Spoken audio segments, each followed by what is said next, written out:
Hello again.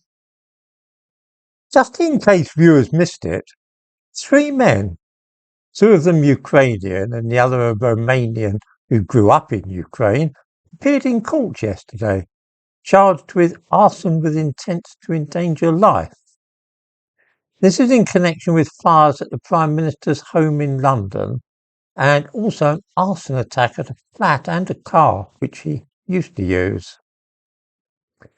These three characters, who as far as we can make out are probably rent boys, or former rent boys, which is slang for male prostitutes, are all connected with Ukraine.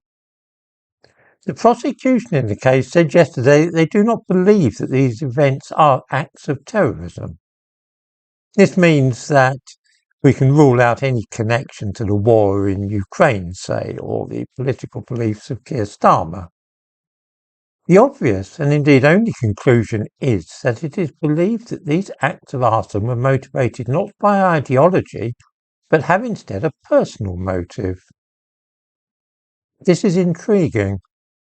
Of course, if they were ardent conservatives or Ukrainian nationalists, say, then they might have targeted the Prime Minister purely because he represented something of which they disapproved, viewing him with no personal animosity, but rather as symbolic of some idea with which they vehemently disagreed.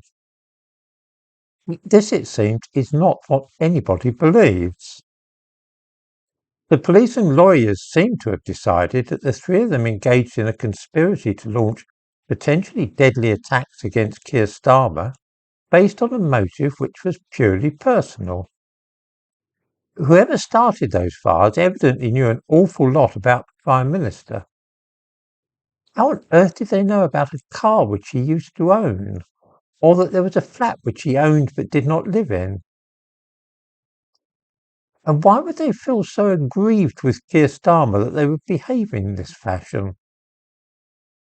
Of course, these men are still, as far as we know, innocent, but that doesn't prevent us from wondering out loud about things which might relate to prostitution, curb crawling, for instance, and how this might in turn allow a sharp-eyed young fellow to remember the identity of a punter, the registration number of his car, and so on.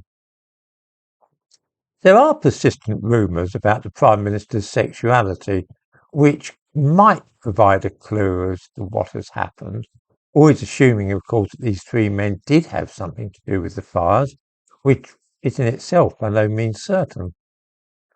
The next court appearance will be at the end of November, and a provisional trial date has been set for the end of April next year. Two of them have pleaded not guilty, but the third man in the case has not yet entered a plea.